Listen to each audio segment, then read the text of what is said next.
Tom. Sou o Tom Dutra, do Dicas do Tom. Eu gostaria que vocês falassem um pouco sobre esse novo CD. Qual foi o maior desafio na produção, incluindo a campanha de pré-venda? Eu queria saber se para vocês é tão difícil quanto é para um artista independente sem a fama, né? Bom dia. Esse tipo de arrecadação, assim, eu acho que sempre é difícil, né? Para qualquer um, assim. A gente fica sempre numa expectativa louca, né? Será que vai rolar? Será que não vai rolar? Mas rolou, né? E a gente ficou muito feliz de poder estar fazendo, porque na verdade, assim, esse projeto de refazer, né, o primeiro disco, não é na verdade uma regravação da regravação, né? A gente participou de um processo muito interessante que eu nunca tinha feito antes, na verdade. Ao invés da gente remasterizar a faixa mixada do primeiro álbum, nós tivemos a oportunidade de mixar os canais independentes. Então foi remasterizado só o canal da voz, só o canal do baixo, isso independente. E aí quando a gente juntou tudo isso, claro que a gente deu um upgrade também em algumas coisas, né? Porque a intenção da gente não era relançar o mesmo disco de novo, né? Tinha que ter alguma novidade, né? Então, acho que desafio, dessa vez o desafio ficou mais assim nas músicas inéditas que a gente fez, né? E que inclusive teve uma coisa muito interessante, que foi a ideia do Luigi, da gente reunir alguns dos nossos fãs para escreverem uma letra junto com ele.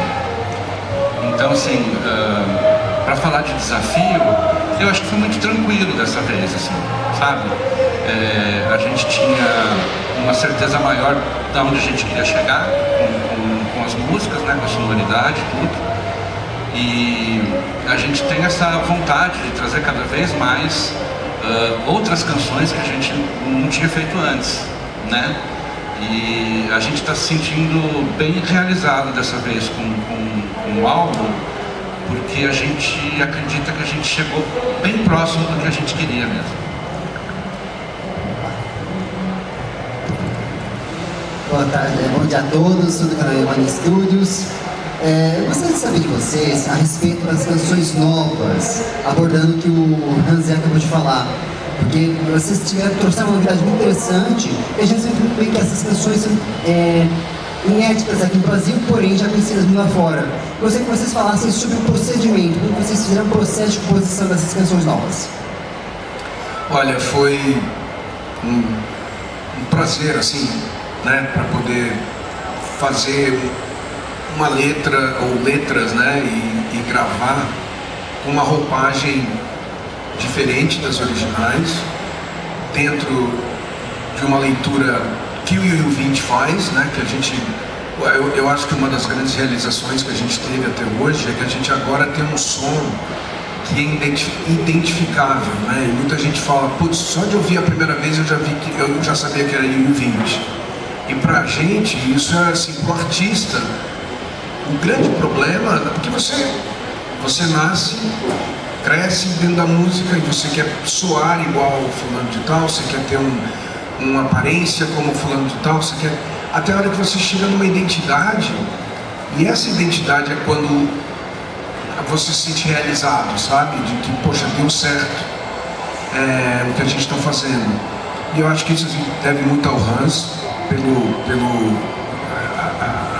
a genialidade do Hans em criar uma linguagem única para o nosso som, aliado com a minha voz, eu acho que cria aquela identidade, né? E as letras também. É muito engraçado, às vezes ele me manda umas músicas, fala, cara, lembra quando a gente escreveu essa música para novela tal, ou sei lá o que, eu não lembro, cara. Eu vou olhar a letra e falo, parece com o jeito que eu escrevo mesmo. Mas foi muito bom fazer essas músicas. A minha música favorita do Yu Yu Hakusho sempre foi a Carta. Depois virou Sayonara Bye Bye. Mas hoje, disparado, porque eu acredito que é uma música que, se a gente conseguisse divulgação, estaria tocando em novela, estaria tocando nas rádios, é a Escura Alvorada, que é é que chama em japonês? A versão original dela? Eu não estou lembrando. Mas, assim, é uma música que se você... Ela tem tudo pra... Não, aí é Se Vivo, Se Morro, Dead or Alive E ela é o tema do Riei, né? A gente chama do tema do Riei. E eu não sigo ninguém, os meus olhos te seguem no ar, se a solidão me transporta. Eu acho linda a melodia da música, acho uma coisa super contemporânea. E então, assim, eu acho que se a gente tivesse uma divulgação que atingisse as rádios, eu acho que seria uma música que ia tocar como música de tema de qualquer coisa, sabe? Porque é uma música muito, muito bonita mesmo. Então esse disco novo, eu acho que a sonoridade está fantástica. Assim, é uma coisa que dá orgulho de ouvir, porque tá uma uniformidade do começo, da primeira música até o fim, e quem não ouviu, precisa ouvir, porque está muito legal.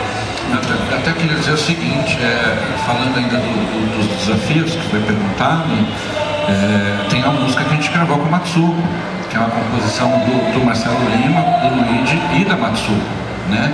Eu acho que ali tem um desafio maior do que todo o resto do álbum, apesar de ser uma música deslocada do disco, ela é uma coisa à parte do álbum, mas ela inclusive ela tem uma linguagem que não é muito do nosso domínio, apesar de sermos brasileiros, né? A bossa nova, o samba, está no nosso sangue, claro, mas não é assim uma coisa que é natural para nós, né? Como músicos, né? Estou dizendo assim. Então, fazer o arranjo dessa música, regimentar os músicos, toda a produção no estúdio, a expectativa assim do aval dela quando ela ouviu tudo pronto, né? Então acho que o maior desafio talvez esteja aí numa música que nem é tão contextual assim no álbum, era um bonus track, mas talvez o maior desafio tenha sido nessa canção. Inclusive, uma coisa que foi muito interessante nesse processo é que o Hans mencionou o Marcelo Lima, né, que ele adicionou uma das melodias. O refrão, vamos dizer assim, foi escrito pelo Marcelo, a melodia, e o conjunto da música foi escrito pela Matsuko Moatari e eu escrevi a letra, né? E para mim foi um grande desafio, porque apesar de eu amar a bossa nova, eu adoro Tom Jobim, Edu Lobo, eu cresci ouvindo essas músicas, eu cresci ouvindo Chico Buarque, Vinícius. A técnica de se cantar bossa nova é muito diferente. Então eu lembro que eu mandei para o Marcelo uma guia, né? E é uma música que faz uma ligação entre o Rio de Janeiro e Tóquio. Ela chama do Rio a Tóquio. E então, assim, para cantar aquela música, quando eu canto, eu tenho uma tendência de uma voz mais cultural, com vibração, né? E o Marcelo Lima falou, cara, tira a vibração. Bossa nova é suave, por remissão e sem vibração. Então, para eu conseguir, eu fiz várias guias, até a hora que eu acho que cheguei numa linguagem adequada para a música. Foi uma música bem trabalhosa nesse sentido, para o Hans também fazer todos os arranjos e coordenar, porque foi tudo gravado com orquestra, com baixo de pau, né? baixo acústico, violinos, piano. Foi uma coisa fantástica, assim. Então é uma produção muito bonita. Quem ainda não escutou, quem ainda não ouviu, vale a pena dar uma escutada. E é uma homenagem que a Matsuko queria fazer ao Rio de Janeiro, porque ela se apaixonou pelo Brasil. Ela é apaixonada pelo Brasil e ela queria fazer uma coisa que... e aí eu criei uma ideia dentro da música, que era o que é sair do Rio e voltar para o Japão, né, na visão dela. E esse sentimento assim da conexão entre o Brasil e o Japão, que eu acho que são muito fortes, que é muito forte a conexão, e foi uma coisa muito bonita participar dessa música, uma honra poder participar com a Matsuko Moatari. Fala Luigi, tudo bom, Hans? Aqui é o Joseph do Fala, Joseph. Tudo bom? Vocês já são veteranos, né, de Anime Friends, então eu gostaria de saber para vocês, cada Anime Friends é diferente. Conta um pouco para vocês da experiência que é estar aqui na Anime Friends, para vocês dois, porque está em contato com o público, né, com os fãs, o que isso representa para você, como vocês se sentem aqui? Cara, cada Anime Friends é uma história diferente, assim como cada show da gente é uma história. A gente pode até fazer o mesmo repertório 2 dias seguidos, ainda assim serão shows diferentes, né? Eu acho que a gente como dupla e com a banda também, quando é possível fazer show com a banda toda, perdão, a gente tem, como é que eu vou dizer? A gente responde aquilo que a gente recebe, né? É muito natural pra gente, assim, ser movido dessa forma quando a gente se apresenta. Então, de acordo com a vibração do dia, do público, a gente vai responder de uma maneira diferente. Cada show realmente é de um jeito. E fora isso, a gente também se preocupa, cada vez que a gente volta, trazer uma coisa diferente. Mexer no repertório, mexer na ordem, mudar a estrutura, realmente para que a pessoa também, né, não se sinta vendo o mesmo show do ano passado, né, porque fatalmente nós vamos tocar de novo algumas músicas que tocamos nos outros shows. Então a gente tenta fazer com que o show sempre seja uma experiência diferente para quem está assistindo. A gente tem essa preocupação, né? Eu acho que a cada ano o Anime Friends fica cada vez mais impressionante, né? Desde que a Maru Division, né, passou a trabalhar com o Anime Friends, é um ano melhor que o outro, e cada vez maior e cada vez mais bem estruturado. O palco desse ano, como o do ano passado, eu adorei o palco do ano passado, achei uma coisa sensacional. O palco desse ano é fantástico, porque ele é cercado por painéis acústicos. O evento inteiro, tá tudo muito lindo. Tá muito lindo, né? Ah, tá bem ali, ó. Ah, nossa, tá ali? Ah, é? Então, são os painéis acústicos, eu acho sensacionais, porque o som não sai e de lá de dentro também você não tem interferência de nada e, assim, a acústica fica sensacional. Então, é um orgulho enorme, é uma honra enorme poder participar do Anime Friends. Alguns sabem, eu moro nos Estados Unidos e todo mundo fala dos Estados Unidos, não existe nenhum evento nos Estados Unidos que se compare ao Anime Friends. Não existe nenhum evento nos Estados Unidos que se compare ao Anime Friends. Eles têm os Comic Cons, né, e os Manga Cons, mas eles são muito pequenos e não tem as atrações que a gente tem, né? E não é uma coisa específica para a cultura de anime e tokusatsu. Ele é bem abrangente, então vai o Incrível Hulk vai, o pessoal do Star Wars vai, da Guerra das Estrelas, enfim. Como evento voltado para a cultura japonesa, eu acho que o Anime Friends hoje em dia é um dos maiores do mundo. É uma referência mundial, né? E é fenomenal o trabalho que eles fazem, incrível. Bom dia, Luigi. Bom dia, Hans. Leandro do Universo Rider. Eu queria fazer uma pergunta para vocês com relação ao show que vai ter amanhã, o Super Friends Spirits, que começou no ano passado, de 2023, que tivemos vários artistas reunidos. Esse ano vão ter muito mais artistas, vai ser um big show, né? E eu queria que vocês compartilhassem com a gente a expectativa que vocês têm para esse mega show que é o Super Friends Spirits, que foi uma iniciativa maravilhosa que teve no ano passado e que deu certo e vão repetir esse ano. Olha, eu fiz um ensaio ontem com a banda. Vai ser realmente uma coisa gigantesca. Os cantores japoneses, os cantores brasileiros, cantoras brasileiras. Ontem, esse ano vai ter metal, vai ter uma sessão de metais que o som ontem estava inacreditável. A hora que colocar no palco, então, vai ser uma coisa fenomenal, de outro mundo. E me deu muito orgulho, assim, eu sempre me sinto bem intimidado quando eu estou junto com o Ricardo Cruz, quando eu estou com a Larissa, quando eu estou com os cantores japoneses, eu fico, bicho, eu sou aqui, apesar de eu talvez ser o mais velho, né, entre eles, não o mais velho, mas um dos mais velhos, Eu me sinto como se eu tivesse 18 anos. Nas primeiras vezes que eu ia tocar com banda, assim, eu ficava, os caras vão achar que eu sou ruim pra caramba, sabe? E ontem eu tava assim, eu vou meio que nem aquele moleque, oi, tudo bem, tá? Quanto que eu canto? Porque os talentos envolvidos são absolutamente sensacionais. E a Janaína Bianchi ontem cantando pra caramba, a Larissa também, assim, cara, você tá cantando com lendas, né? E é uma honra muito grande e amanhã vai ser um showzaço. E é uma responsabilidade assim, muito grande, porque não é só a nossa expectativa, né? É suprir a expectativa de quem veio para assistir também, né? E como o Luigi falou, às vezes chega a ser intimidante, assim, chega, né? Mas a gente tenta fazer o melhor que a gente pode sempre. Vocês podem ter certeza. Bom dia, meu nome é Jorge, eu sou do podcast Animesphere. E o seguinte, ótimo.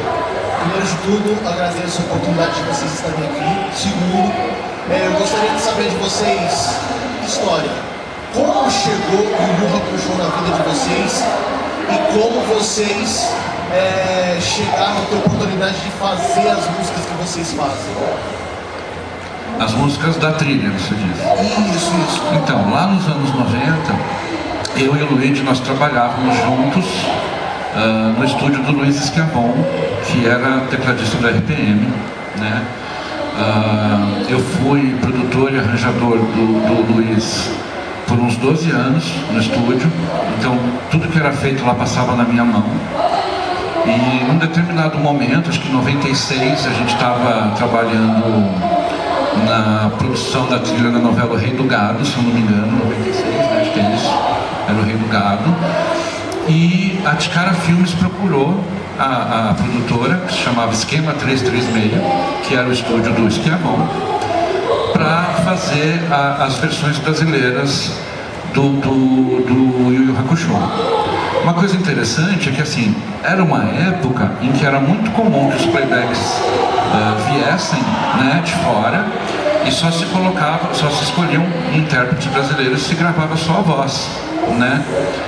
Mas quando a gente viu o trabalho e chegou pra gente também os vídeos com as aberturas, a gente assistia, a gente decidiu dar um tratamento nesse trabalho como se fosse um disco de carreira de uma banda mesmo, né?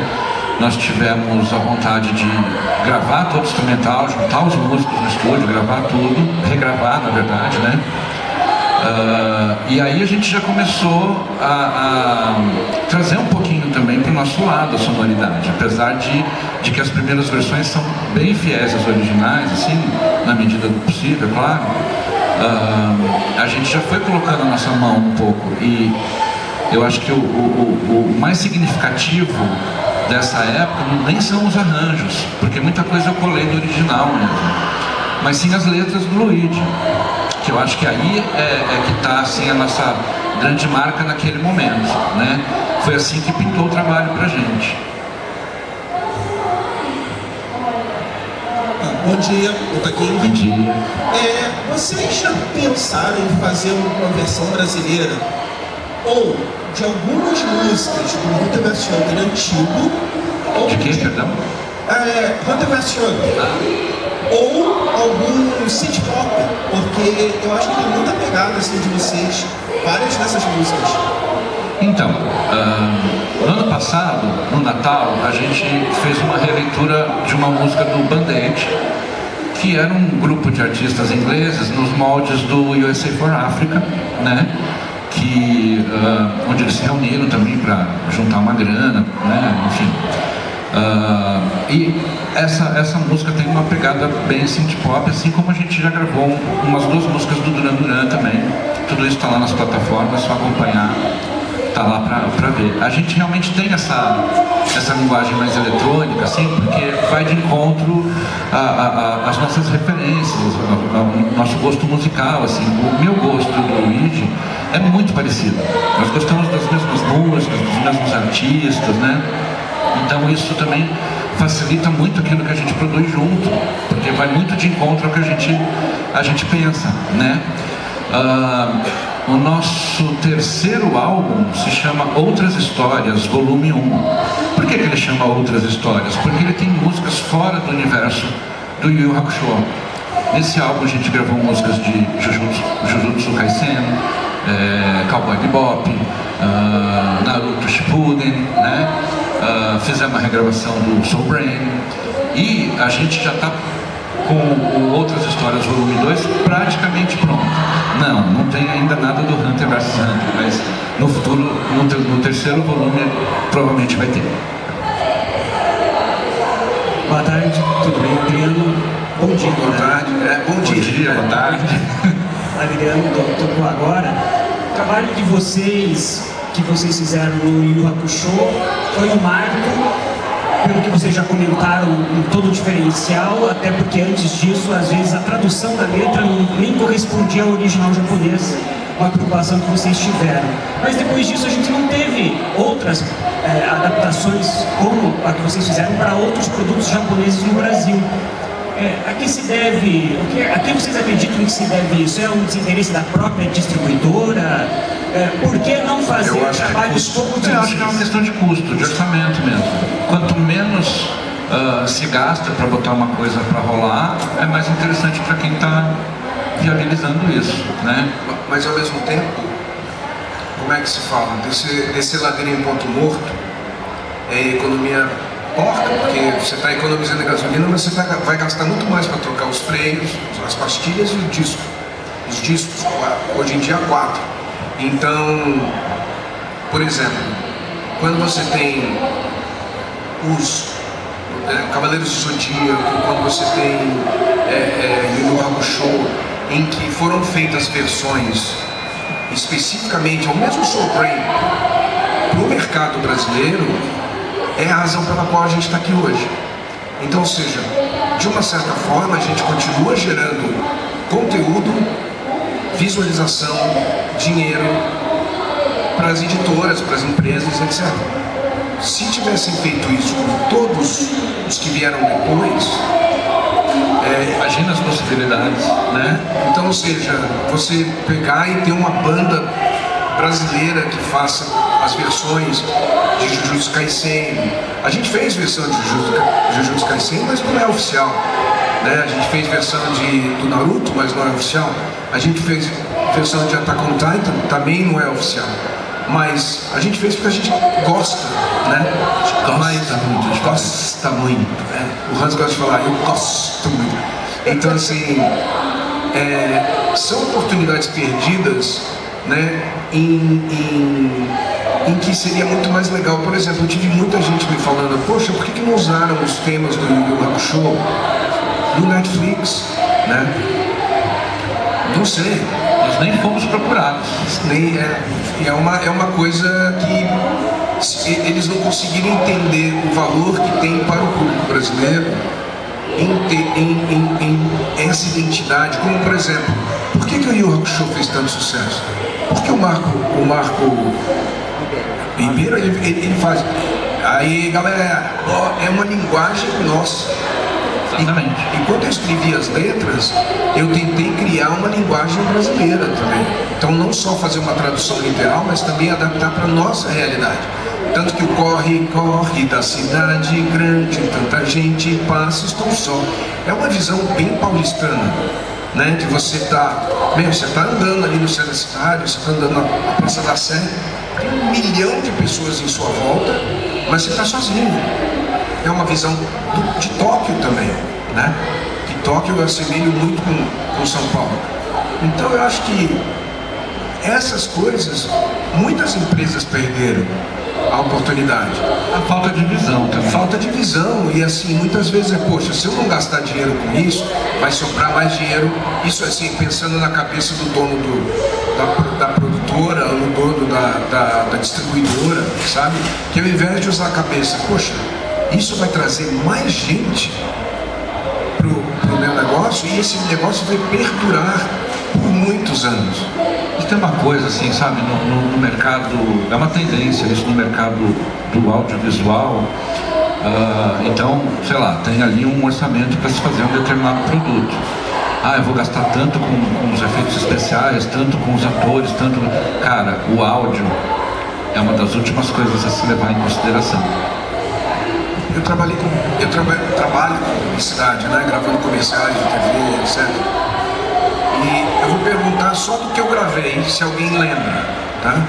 É tempo de tomar suco de fruta no palito da Que Bom. Uva, morango, abacaxi, limão. É suco de fruta. Aí tem outros como Carrefour, tudo bem.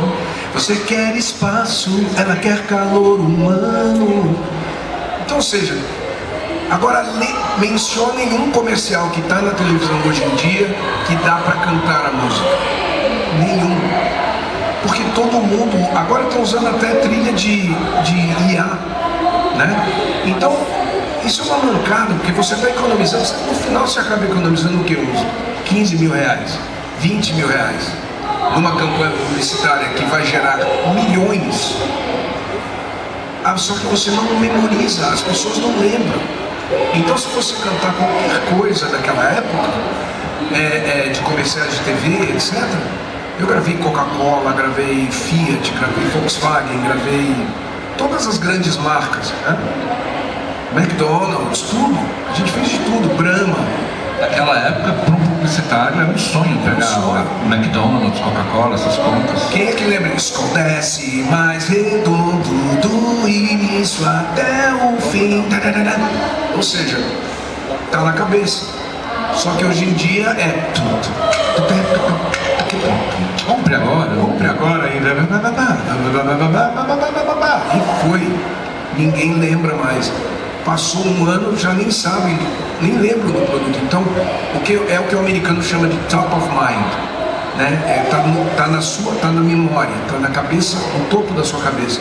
E aí você sempre vai lembrar daquele produto sempre vai estar na sua mão, sabe? É uma coisa muito legal. Hoje em dia eles perderam isso por causa de uma economia, de descer o carro na banguela, morro abaixo. Eu de novo. Eu queria saber se do anime Yu Yu Hakusho, cada um de vocês tem algum personagem que se identifica e por quê? Cara, comigo é o Riei. Porque o cara, assim, ele tem aquela imagem mais sombria, sabe? E eu tenho uns momentos sombrios, assim, eu tenho uns momentos que às vezes não sei da minha própria capacidade, sabe? Mas eu acho que pra mim funciona dessa maneira, de você ficar mais quieto em algumas coisas. E eu vejo muita gente meio que se mostrando, sabe? A galera mais... Eu vi circunstâncias, não vou mencionar o nome, mas eu vi circunstâncias de uma pessoa que é super famosa no meio de anime, no meio de coisas que a gente gosta em geral, de estar saindo do evento, isso foi no Rio de Janeiro, saindo do evento, chegar para a assessora, imagina ter assessora, eu nem penso em ter assessora, mas chegar para a assessora e falar, tem uma galera que está olhando para mim, fala que eu não posso dar autógrafo. E aí... Muito obrigada por falar isso, que sempre acha que a culpa é da assessora. Exatamente, sabe? E a assessora tem que ir lá e falar, olha, ele não pode dar autógrafo, então às vezes tem que ser até mais direto, falar, não, sem autógrafo. E o cara fica. Ou fala, não, ele tem um compromisso, ele não pode. Eu não gosto disso, porque eu lutei, eu quis por tanto tempo ter um reconhecimento, ter uma apreciação pelo meu trabalho, não é coisa de ídolo, sabe? Não é aqueles negócios. Mas aí você não vai dar o carinho que aquela pessoa, sabe, sempre te dá, né? E assim, eu quando eu encontrei meus ídolos pessoalmente, eu sempre tive a sorte de que eles foram super legais comigo, sobretudo o Ayrton Senna, que foi um cara maravilhoso comigo quando eu o conheci, e outros artistas, né? Então eles falam, nunca chegue muito perto dos seus ídolos, né?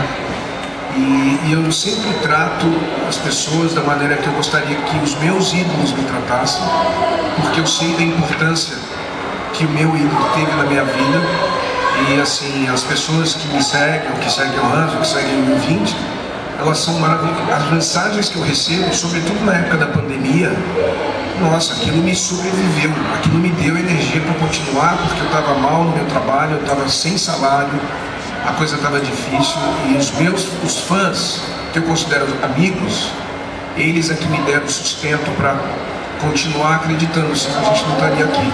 Então, você chegar e falar, olha, não posso, hoje não dá, eu não consigo, eu acho que é... Quem conhece a gente sabe como a gente é acessível. Pode chegar, pode falar, pode... Sempre, porque sem vocês, sem os fãs, sem os amigos, que bela vestimenta, não adianta, a gente não tem ninguém, sabe? Não seria nada. Não seria nada. Então o artista sem o público é nada. É um cara sozinho numa ilha. Entendeu? Então eu agradeço demais a todo o carinho que cada um de vocês dá, eu agradeço demais o carinho que todos dão. E posar de snob é muito feio, acho muito feio, acho muito fora de moda. Eu vou falar meio rapidinho, porque acho que já estamos no... né? Então é o seguinte, eu... assim, falar do Yusuke é meio óbvio, né? Mas antigamente o meu personagem preferido era o Riei, né? Com o passar do tempo, quando eu assisti lá atrás, com o passar do tempo comecei a assistir de novo com os meus filhos. E aí eu notei que eu tenho mais a ver com o Yusuke do que com o Riei. Que eu sou o cara que, não, bicho, isso aí não. Eu sou o cara meio explosivo e tal, então eu virei a casaca e hoje eu diria que é o Yusuke, mas desde o começo, o meu personagem principal, o preferido era o Riei. Eu mudei. Aliás, uma das coisas favoritas que eu tenho, a gente tem um grupo de fãs que vem desde 2021.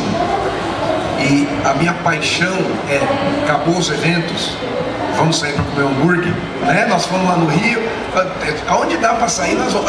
Leandro, sempre, né, Leandro? No Rio, então, nem se fala. Marca carteirinha.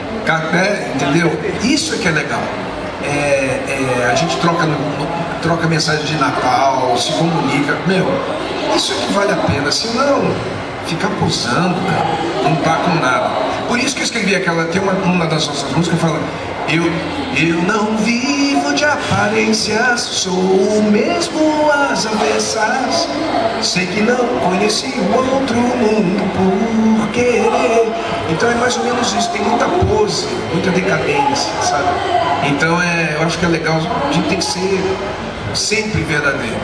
Então uma salva de palmas para essa gente.